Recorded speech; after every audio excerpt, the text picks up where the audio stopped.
Harrison Bergeron by Kurt Vonnegut. The year was 2081, and everybody was finally equal. They weren't only equal before God and the law, they were equal every which way.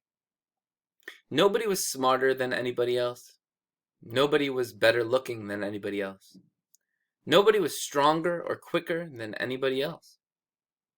All this equality was due to the 211th, 212th, and 213th Amendments to the Constitution, and to the unceasing vigilance of agents of the United States Handicapper General. Some things about living still weren't quite right, though. April, for instance, still drove people crazy by not being springtime. And it was in that month that the H.G. men took George and Hazel Bergeron's 14-year-old son, Harrison, away. It was tragic, all right, but George and Hazel couldn't think about it very hard. Hazel had a perfectly average intelligence, which meant she couldn't think about anything except in short bursts. And George, while his intelligence was way above normal, had a little mental handicap radio in his ear. He was required by law to wear it at all times. It was tuned to a government transmitter. Every 20 seconds or so, the transmitter would send out some sharp noise to keep people like George from taking unfair advantage of their brains. George and Hazel were watching television. There were tears on Hazel's cheeks, but she'd forgotten for the moment what they were about. On the television screen were ballerinas. A buzzer sounded in George's head. His thoughts fled in panic like bandits from a burglar alarm. "That was a real pretty dance, that dance they just did," said Hazel. "Huh?" said George. "That dance. It was nice," said Hazel. "Yep," said George. He tried to think a little about the ballerinas. They weren't really very good, no better than anybody else would have been anyways. They were burdened with weights and bags of birdshot, and their faces were masked, so that no one, seeing a free and graceful gesture or a pretty face, would feel like something the cat drug in. George was toying with the vague notion that maybe dancers shouldn't be handicapped. But he didn't get very far with it before another noise in his ear radio scattered his thoughts. George winced. So did 2 out of the 8 ballerinas. Hazel saw him wince. Having no mental handicap herself, she had to ask George what the latest sound had been. "Sounded like somebody hitting a milk bottle with a hammer," said George. "I think it would be real interesting, hearing all the different sounds," said Hazel, a little envious. "All the things they think up." Said George. "Only, if I was handicapper general, you know what I would do?" said Hazel. As a matter of fact, bore a strong resemblance to the handicapper general, a woman named Diana Moon Glampers. "If I was Diana Moon Glampers," said Hazel, "I'd have chimes on Sunday, just chimes, kind of in honor of religion." "I could think, if it was just chimes," said George. "Well, maybe make 'em real loud," said Hazel. "I think I'd make a good handicapper general." "Good as anybody else," said George. "Who knows better than I do what normal is?" said Hazel. "Right," said George. He began to think glowingly about his abnormal son, who was now in jail, about Harrison, but a 21-gun salute in his head stopped that. "Boy," said Hazel, "that was a doozy, wasn't it?" It was such a doozy that George was white and trembling, and tears stood on the rims of his red eyes. 2 of the 8 ballerinas had collapsed to the studio floor, were holding their temples.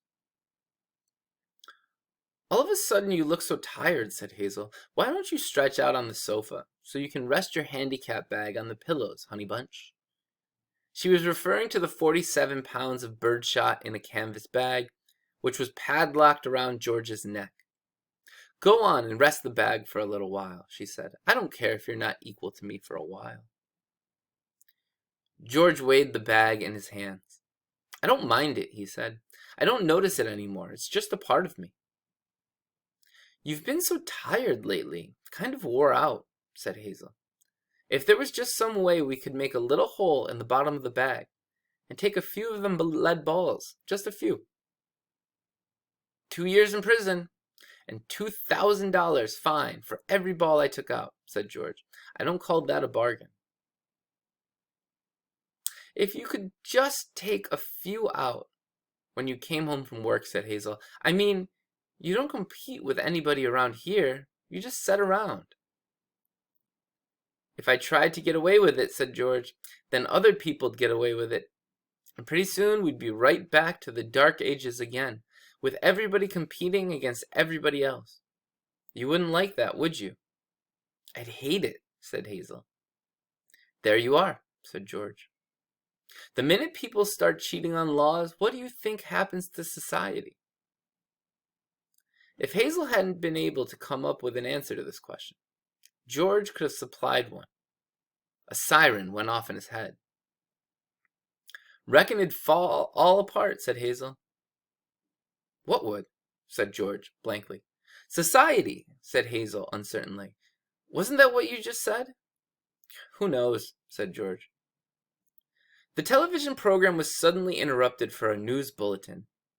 It wasn't clear at first as to what the bulletin was about, since the announcer, like all announcers, had a serious speech impediment. For about half a minute, and in a state of high excitement, the announcer tried to say, "Ladies and gentlemen." He finally gave up, handed the bulletin to a ballerina to read. That's all right, Hazel said of the announcer. He tried. That's the big thing. He tried to do the best he could with what God gave him. He should get a nice raise for trying so hard. Ladies and gentlemen, the ballerina said, reading the bulletin. She must have been extraordinarily beautiful, because the mask she wore was hideous. And it was easy to see that she was the strongest and most graceful of all the dancers, for her handicap bags were as big as those worn by 200-pound men. And she had to apologize at once for her voice, which was a very unfair voice for a woman to use. Her voice was a warm, luminous, timeless melody. Excuse me, she said, and she began again, making her voice absolutely uncompetitive. Harrison Bergeron, age 14, she said in a squawk, has just escaped from jail, where he was held on suspicion of plotting to overthrow the government. He is a genius and an athlete, is under-handicapped, and should be regarded as extremely dangerous. A police photograph of Harrison Bergeron was flashed on the screen upside down, then sideways, upside down again, then right side up. The picture showed the full length of Harrison against a background measured in feet and inches. He was exactly 7 feet tall. The rest of Harrison's appearance was Halloween and hardware. Nobody had ever borne heavier handicaps. He had outgrown hindrances faster than the HG men could think them up. Instead of a little ear radio for a mental handicap, he wore a tremendous pair of earphones and spectacles with thick, wavy lenses. The lenses were intended to make him not only half blind, but to give him terrible headaches besides. Scrap metal was hung all over him. Ordinarily, there was a certain symmetry, a military neatness to the handicaps issued to strong people, but Harrison looked like a walking junkyard. In the race of life, Harrison carried 300 pounds. And to offset his good looks, the HG men required that he wear at all times a red rubber ball for a nose, keep his eyebrows shaved off, and cover his even white teeth with black caps at snaggletooth random. If you see this boy, said the ballerina, do not, I repeat, do not try to reason with him. There was a shriek of a door being torn from its hinges. Screams and barking cries of consternation came from the television set. The photograph of Harrison Bergeron on the screen jumped again and again, as though dancing to the tune of an earthquake. George Bergeron correctly identified the earthquake, and well he might have, for many was the time his own home had danced to the same crashing tune. "My God," said George, "that must be Harrison." The realization was blasted from his mind instantly by the sound of an automobile collision in his head. When George could open his eyes again, the photograph of Harrison was gone. A living, breathing Harrison filled the screen. Clanking, clownish, and huge, Harrison stood in the center of the studio. The knob of the uprooted studio door was still in his hand. Ballerinas, technicians, musicians, and announcers fell to their knees before him, expecting to die. "I am the Emperor," cried Harrison. "Do you hear? I am the Emperor.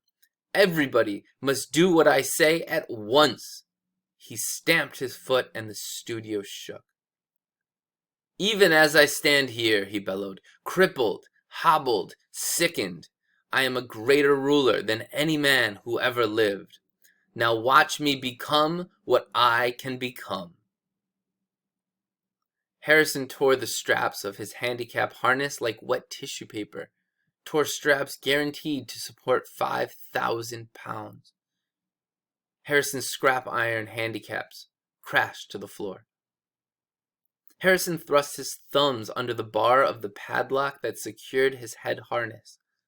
The bar snapped like celery. Harrison smashed his headphones and spectacles against the wall. He flung away his rubber ball nose, revealed a man that would have awed Thor, the god of thunder. "I shall now select my empress," he said, looking down on the cowering people. "Let the first woman who dares rise to her feet claim her mate and her throne." A moment passed, and then a ballerina arose. Harrison plucked the mental handicap from her ear, snapped off her physical handicaps with marvelous delicacy. Last of all, he removed her mask. She was blindingly beautiful. "Now," said Harrison, taking her hand, "shall we show the people the meaning of the word dance? Music!" he commanded. The musicians scrambled back into their chairs, and Harrison stripped them of their handicaps too. "Play your best," he told them, "and I'll make you barons and dukes and earls." The music began. It was normal at first, cheap, silly, false. But Harrison snatched two musicians from the chairs and waved them like batons as he sang the music he wanted it played. As he wanted it played. He slammed them back into their chairs. The music began again and was much improved. Harrison and his empress merely listened to the music for a while, listened gravely, as though synchronizing their heartbeats with it. They shifted their weight to their toes. Harrison placed his big hands on the girl's tiny waist, letting her sense the weightlessness that would soon be hers.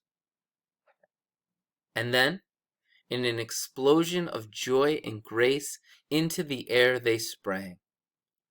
Not only were the laws of the land abandoned, but the laws of gravity and the laws of motion as well. They whirled, swiveled, flounced, leapt, and spun. They leaped like deer on the moon. The studio ceiling was 30 feet high, but each leap brought the dancers nearer to it. It became their obvious intention to kiss the ceiling. They kissed it. And then, neutral in gravity with love and pure will, they remained suspended in air inches below the ceiling, and they kissed each other for a long, long time. It was then that Diana Moonglampers, the handicapper general, came into the studio with a double-barreled 10-gauge shotgun. She fired twice, and the emperor and the empress were dead before they hit the floor. Diana Moon Glampers loaded the gun again. She aimed it at the musicians and told them they had 10 seconds to get their handicaps back on. It was then that the Bergeron's television tube burned out. Hazel turned to comment about the blackout to George, but George had gone into the kitchen for a can of beer. George came back in with the beer, pausing while a handicap signal shook him. And then he sat down again. "You've been crying," he said to Hazel. "Yep," he said.